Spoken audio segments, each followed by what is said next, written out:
1965 کی جنگ، پاک فوج کی بہادری کی داستان، جنگ ستمبر کے 17 دنوں کا احوال۔ بھارت نے 6 ستمبر 1965 کو بزدلی کا ثبوت دیتے ہوئے رات کی تاریکی میں پاکستان پر جنگ مسلط کی۔ تاہم 17 دن جاری رہنے والی اس جنگ کے دوران پاک فوج اور پاکستان کے غیور عوام کے جذبہ جہاد نے ایک نئی تاریخ رقم کر کے دشمن کو ناکو چنے چبوا دیے۔ ذیل میں ان 17 دنوں کا مختصر احوال پیش کیا جا رہا ہے۔ 6 ستمبر بھارت نے لاہور کے مقامات واگا، ہریارہ، بیدیاں اور جسار پر حملہ کر دیا، مگر پاکستان کے شیر دل جوانوں نے اس حملے کو ناکام بنا دیا، جس میں بھارت کے 800 فوجی ہلاک اور 5 گرفتار ہوئے۔ اس دوران 10 ٹینکس اور 30 گاڑیاں تباہ ہوئیں۔ 7 ستمبر بھارت نے مشرقی پاکستان پر فضائی حملہ کیا، تاہم اس حملے میں کوئی جانی و مالی نقصان نہیں ہوا۔ اس کے جواب میں پاکستان نے بھارتی شہر کلائی کنڈا میں کھڑے 11 بھارتی طیاروں کو تباہ کر دیا۔ 13 بھارتی طیاروں نے سرگودا کے ہوائی اڈے پر حملہ کیا اور ان میں سے 5 کو ایم عالم نے صرف نصف منٹ میں تباہ و برباد کر دیا، جو کہ ایک عالمی ریکارڈ ہے۔ پاک فضائیہ نے پٹھان کوٹ، آدم پور، ہلواڑہ، جام نگر اور سری نگر کے ہوائی اڈوں پر کامیاب حملے کیے اور قصور کے علاقے کھیمکرن میں بھارتی جارحیت کو روک کر ایک بھارتی میجر کو قیدی بنا لیا۔ 8 ستمبر پاکستان کے بحری بیڑے نے بھارتی علاقے دوارکا میں واقع ریڈار سسٹم اور ساحلی توپ خانہ تہس نہس کر کے رکھ دیا اور دشمن کے 25 ٹینکس تباہ کر کے 5 توپوں پر قبضہ کر لیا۔ بھارت نے چنیوٹ، سانگلا پل، چک جمرہ اور وزیر آباد کے علاقوں میں چھاتا برادر فوج اتاری، لیکن پاکستانی عوام کی جرأت و ہمت نے ان کے ارادے ناکام بنا دیے۔ اس دن 7 بھارتی طیارے بھی مار گرائے گئے۔ 9 ستمبر سیالکوٹ کے محاذ پر بھارت نے ٹینکوں سے بھرپور حملہ کیا، مگر پاک فوج نے نہ صرف اس حملے کو روک دیا بلکہ دشمن کے 35 ٹینکس تباہ بھی کر دیے، جبکہ 5 میدانی توپیں قبضے میں لے لیں۔ اس روز پاک فضائیہ نے بڑی فوج کی مدد کی اور بھارت کی 54 فوجی گاڑیاں، 16 ٹینکس، 15 توپیں اور اسلحے سے لدی مال گاڑی تباہ کر دی۔ اس دوران ایک پاکستانی طیارہ بھی تباہ ہوا، لیکن جسٹار، واگا اور قصور کے علاقوں سے بھارتی فوج کو سرحد پار دھکیل دیا گیا۔ 10 ستمبر سیالکوٹ کے محاذ پر پاکستان نے دشمن کے 7 سینچورین ٹینکس تباہ کر دیے اور اس دوران بہت سا بھارتی اسلحہ قبضے میں لے لیا۔ اسی طرح جم میں دشمن کے حملے کو نہ صرف پاکستانی فوج نے پسپا کیا بلکہ دریائے توئی کے درمیانی علاقے کی 2 چوکیوں پر بھی قبضہ کر لیا۔ نیز راجستھان کے محاذ پر بھی دشمن کو منہ کی کھانی پڑی۔ پھر پاک فضائیہ نے پٹھان کوٹ، پلواڑہ، آدم پور، جودھ پور اور جام نگر کے ہوائی اڈوں پر کھڑے بھارتی طیاروں کو تباہ کیا۔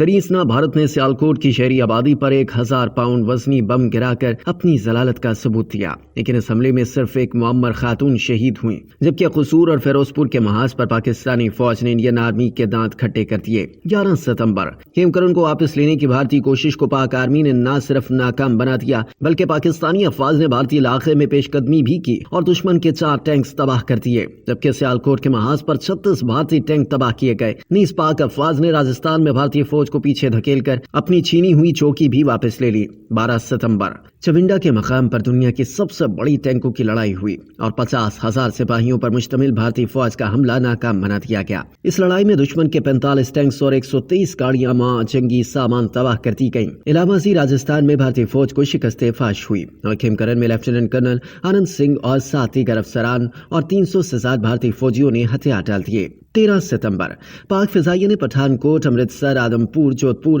اور جام نگر کے ہوائی اڈوں پر شدید بمباری کر کے دشمن کو ناقابل تلافی نقصان پہنچایا۔ سیالکوٹ کے محاذ پر دشمن کی ایک ڈویژن فوج کو گاجر مولی کی طرح کاٹ کر رکھ دیا گیا۔ گدارو کے علاقے میں پاکستانی فوج نے مناباؤ ریلوے اسٹیشن پر قبضہ کر لیا، جبکہ کھیمکرن کو واپس لینے کے نتیجے میں بھارتی فوج 30 ٹینک سے محروم ہو گئی۔ 14 ستمبر لاہور سیکٹر میں مقبول پور پر بھارتی فوج نے 3 حملے کیے، جنہیں پاک فوج نے ناکام بنا دیا۔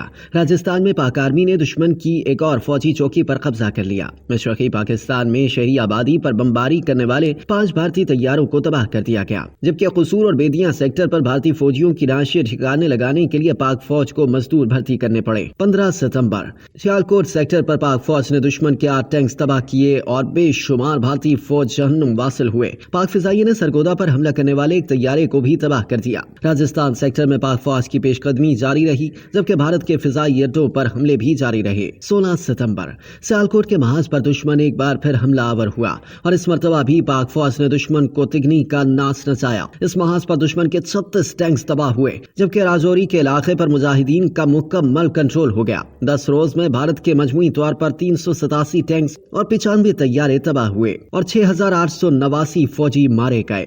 17 ستمبر بھارت نے ایک مرتبہ پھر سیالکوٹ فتح کرنے کی کوشش کی۔ جواباً پاک فوج نے دشمن کا ڈٹ کر مقابلہ کیا اور اس کے 51 ٹینکس اور 14 توپیں تباہ کر دیں۔ علاوہ ازیں کھیمکرن کے محاذ پر پاکستانی افواج نے دشمن کے 4 ٹینکس اور 1 طیارہ تباہ کیا۔ اس موقع پر پاک فوج بھارت کے تقریباً 500 مربع میل رقبے پر قابض ہو چکی تھی۔ 18 ستمبر واگا، اٹاری اور کھیمکرن کے محاذوں پر دشمن کے تمام حملے پسپا کر دیے گئے۔ پاک فضائیہ نے بھارت کے مزید 5 طیارے مار گرائے، جس کے بعد بھارت کے تباہ ہونے والے طیاروں کی تعداد 106 تک پہنچ گئی، جبکہ 600 سے زیادہ بھارتی فوجی افسروں اور سپاہیوں کو قیدی بنایا جا چکا تھا۔ 19 ستمبر بھارت نے ایک دن کے وقفے کے بعد ایک مرتبہ پھر سیالکوٹ پر حملہ کر دیا، جس سے پاک فوج کے جوانوں نے ایک مرتبہ پھر ناکام بنا دیا۔ اس محاذ پر دشمن کے 33 ٹینکس اور 3 طیارے تباہ ہوئے، جبکہ 131 فوجی افسران سمیت دیگر فوجی جنگی قیدی بنا لیے گئے۔ 20 ستمبر کھیمکرن کے محاذ پر پاک فوج نے مزید کامیابیاں سمیٹی۔ لاہور پر دشمن نے فضائی حملہ کیا تو پاک فضائیہ نے 2 طیاروں کو مار گرایا، جبکہ تیسرے طیارے کو کافی نقصان پہنچا۔ اس دوران ایک پاکستانی طیارہ بھی تباہ ہوا،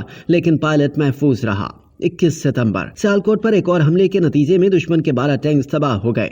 کھیمکرن میں دشمن کے 3 ٹینک اور 3 ٹینک شکن توپیں تباہ ہوئیں، جبکہ پاک فضائیہ نے دشمن کے مزید 2 طیارے تباہ کر دیے۔ 22 ستمبر پاک فوج نے راجستھان میں دشمن کی مزید 6 چوکیوں پر قبضہ کر لیا، جبکہ ایک بھارتی طیارے کو تباہ کر دیا گیا، جس کے پائلٹ نے پیراشوٹ سے چھلانگ لگائی اور اسے گرفتار کر لیا گیا۔ یہ پائلٹ بھارت کے سابق commander in chief general Cariappa کا بیٹا تھا۔ یاد رہے اس موقع پر پاک فوج نے دشمن کا ایک جنگی بحری بیڑا بھی غرقاب کیا۔